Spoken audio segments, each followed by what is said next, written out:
the Florida Writer Podcast, a discussion about writing and other things.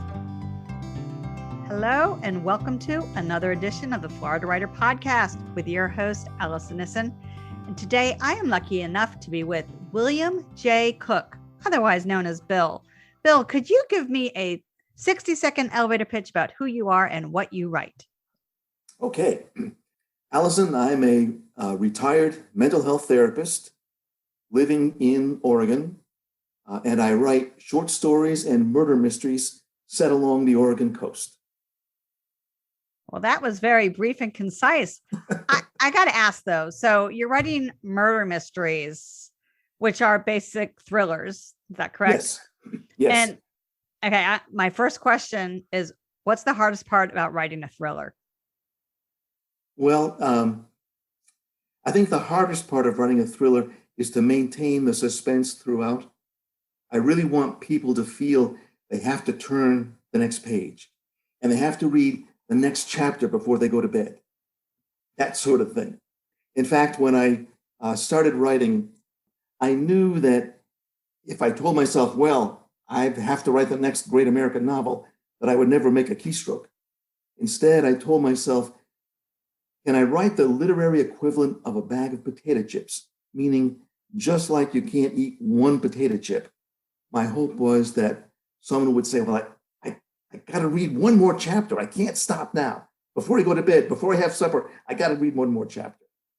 That said, I hope it's not junk in the sense of potato chips can be junk. I want them to be thoughtful stories. I want them to be engaging, provocative, intelligent. Do you have a technique for getting people to turn the page? Well, I keep my chapters very short. I have fun with the chapter titles. The chapter titles are kind of playful. And so I'm hoping with that they'll turn the page, take a peek. Oh, let me just read that one. I'm asking all these questions because I don't write thrillers. So it's always intriguing to me how people are able to really keep it all in there. They drop in little clues. They imagine the suspense way ahead of what the audience can even envision. And so you have to kind of, I guess it's more like a rope. You're like pulling them along. And I am always impressed. I will tell you that thrillers are some of my favorite books to read. And I absolutely love the idea of I can't go to sleep until I finish one more chapter. that really drives my husband crazy, but it truly is my favorite thing about a thriller is being able to just like one more page. That's it. One more page. I know I'm late. I know it. I can do it. And then you just kind of speed reading through, trying to get it all. Absolutely. You also write short stories. Yes, I do. Are they also suspenseful or? Well, my short stories, I think of them as kind of a salad bar in the sense that there's lots of genres. Some of my short stories are suspenseful, some are humorous, some are rather thoughtful meditations. Often I have characters facing some kind of excruciating dilemma in which they have to make a moral choice as to what to do next. So the stories give me a little freer rein than the novels do. And my hope is that there's a story for everyone, that there's enough variety in there that anyone who picks up one of my volumes of short stories would say, oh, well, I liked that story. Are you able to dive into your past as a mental health counselor to write these characters?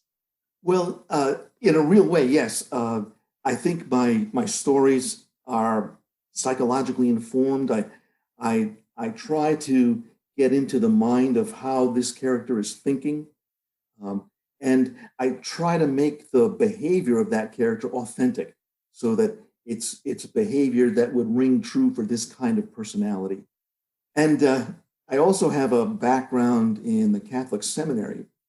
And that also informs my stories in the sense of that moral urgency that people sometimes feel when faced with difficult choices in life, when faced with death, with grief, with loss.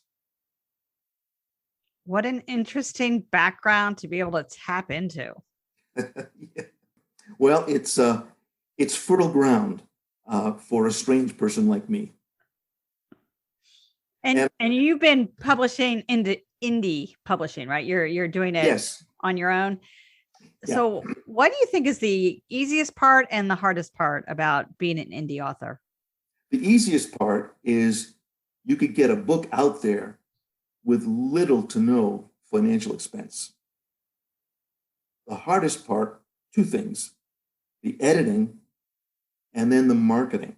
Marketing is especially difficult for me. That I don't have a background in that, and I take any number of webinars on how to use Amazon ads, how to use Facebook ads, this sort of thing.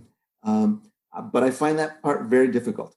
The editing part, I find that I have to get help. It's like, although writing can be a very solitary endeavor, it also takes a village if you're an independent writer, because I need writer groups to help me proofread, to go through my manuscript, to let me know, does this character fit? Is this a logical development of the story? Have I missed something? Are there plot holes that you could drive a truck through? So I have a critique group, very small group of 5 people that meet at my house once a month, and we distribute copies of what we're working on, and then read aloud for about 20 minutes, and then give each other a really thorough critique of that. I'm also the member of a long-standing group that started at the Salem Public Library.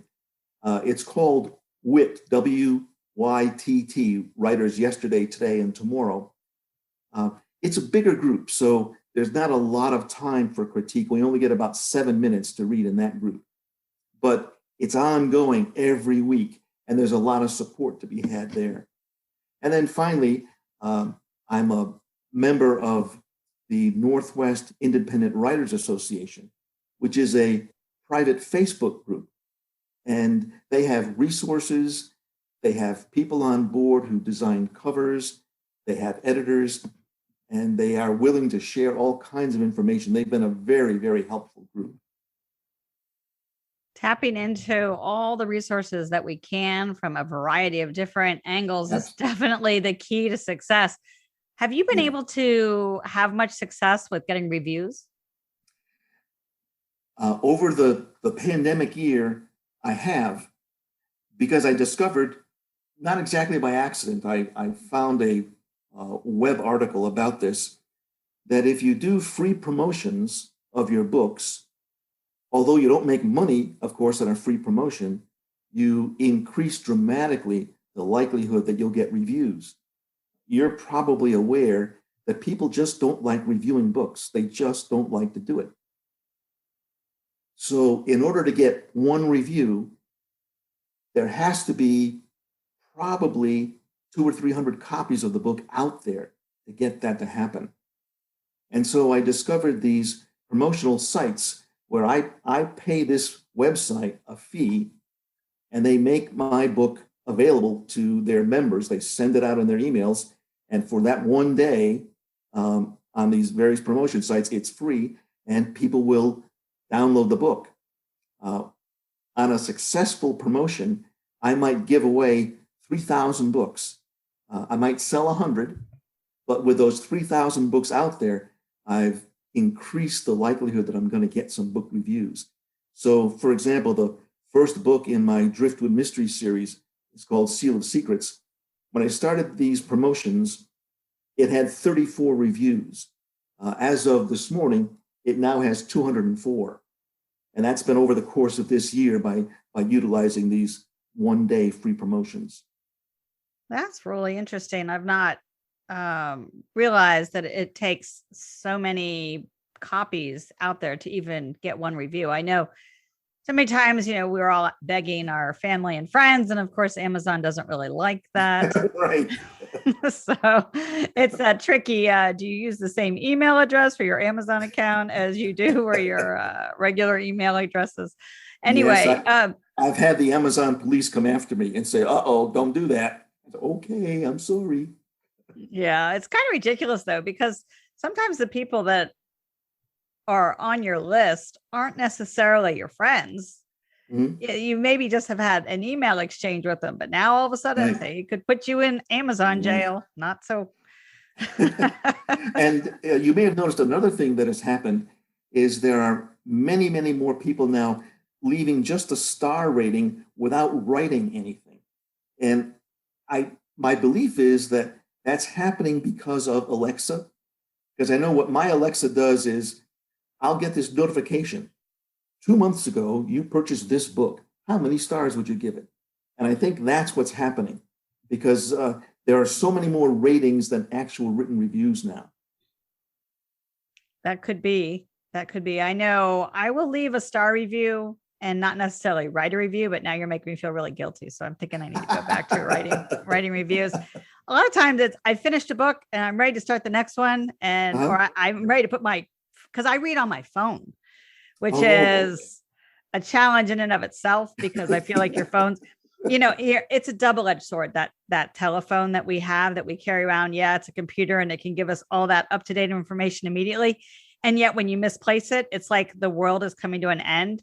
At the same time, when you misplace it, it's like there's peace and quiet and calm. So yes. I don't know, but I started reading on my phone ages ago, and now I have some ridiculous number of books on it right now. I probably need to clean it out so I can get more memory.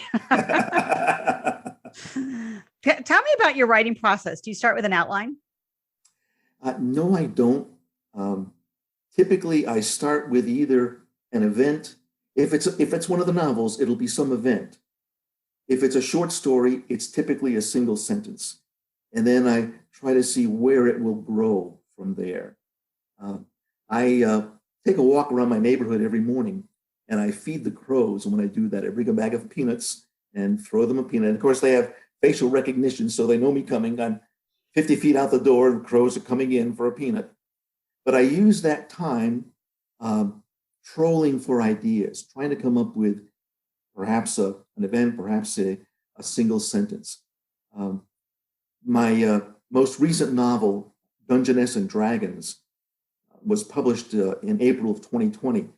And that was prompted by a tragic event that occurred in January of 2019 when the crabbing boat Mary B2 was sunk during a terrible storm.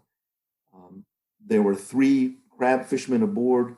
They were lost. The Coast Guard couldn't get to them in time. And that event sort of triggered, I got thinking, well, is it possible? Um, could an event like that happen, but not be an act of God, be an act of murder? And that was the idea that began Dungeness and Dragons. Intriguing. I like it. We do get our ideas from everywhere, don't we? We do. We do. I was struck by that movie about Charles Dickens several years ago, how he would walk around with a pad and he would write down a name that he thought was good to use in a story or an event, something that happened to him. So I think as writers, we always have our antenna are always operating. We're always listening, tuned in, trying to get some kind of idea to pop. And then when it happens, I typically have to run home. And if I don't have a notebook with me, I've got to write it down because I'm afraid I'm going to forget it. That is true. Yes, it's like in the middle of the night when you wake up, that's a great idea. And then of course you don't remember it in the morning. You're out of Right. luck. Right. What are you working on? What are you working on now? Can you give us a sneak peek? Oh, yeah. I'm working on my 3rd volume of short stories. Uh, I hope to have it published the end of this summer or early fall. It will be called Before Our House Fell into the Ocean, Stories of Love and Death. Well, William J. Cook, Bill, this has been a great conversation. How could people find you online? How can they get in touch with you? Well, my website is authorwilliamcook.com. And I have a email address associated with that, william.cook authorwilliamcook.com. I have a Facebook page. I believe it's William J. Cook Writer. I've had some trouble with Facebook recently. I'm now a Facebook felon. They have disabled my ad account, and when I tried to find out why, I was referenced to rule number 28, circumventing systems. And I said, "What does that mean?" They've closed down all their call centers, so you can't talk to a human being. When I hit, there was a button that said, "Do you want to appeal this?" I clicked the button. Yes, I want to appeal this. And I wrote down, I don't know what rule I broke, how I did it, when I did it, or how to fix it. I hit the send button, and the message I got back was, "You can't send this message because you don't have an ad account." Classic catch-22. Oh my gosh, that it sounds like some sort of NCIS show. Rule number 28. Okay, we all know what that means. We're all in trouble now. Right. All right. Well, Bill, are you ready to switch to our rapid fire questions? Go for it. All right. What was your favorite band as a teenager? As a teenager? Oh. Well, we're going back so many years. I was a teenager many decades ago. That was even before the Beatles. Let's say the Beatles. I was probably a late teenager then, so I would say the Beatles. All right. Very solid group. Very solid group. If you were offered a lifetime supply of something, what would it be? Snickers bars. Snickers bars. You put them in the freezer? I haven't. My teeth are a little sensitive. I like frozen Snickers. I haven't had one in a really long time, but definitely a fan of frozen Snickers.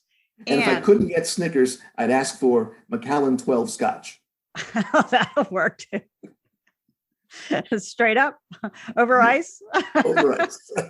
All right. Where would you like to travel to next? Oh, well, my wife dearly wants to go to Italy. That's probably on the agenda maybe a couple of years out. I enjoy short trips. We particularly enjoy going to San Diego, one of our very favorite towns. And we were just there a couple of weekends ago. Very nice. I used to live just north of San Diego, and it is very nice out there. It's a lot of traffic. That's the part I remember the most. All the traffic. Traffic patterns I couldn't quite figure out either. It was like the lanes would open up, but then there'd be more traffic. I don't see how that worked. But maybe it just logic isn't part of traffic configurations. That's all I can say. Bill, William J. Cook, thank you so much for stopping by. Allison, thank you so much. It was a privilege to be here, and I truly enjoyed it. You all have been listening to another edition of the Florida Writer Podcast with your host, Allison Nissen. Allison out. William J. Cook is the author of The Driftwood Mysteries, 3 novels and 1 short story, set on the Oregon coast. The latest in the series, Dungeness and Dragons, was published during the pandemic in April 2020. He has also written 2 volumes of short stories and is busy completing a 3rd, which he hopes to publish by the end of the summer. It's entitled Before Our House Fell into the Ocean, Stories of Love and Death. For more information about William Cook, visit his author page at authorwilliamcook.com or find him on Facebook, if he's not in jail, at Writer William J. Cook. Learn, network, and grow at the 20th Annual Florida Writers Conference, October 14th through 17th, 2021. The annual Florida Writers Youth Conference is also that weekend, October 16th. Experience the synergy and supercharge your writing career at our annual conference. For more information, visit floridawriters.org. Until next time.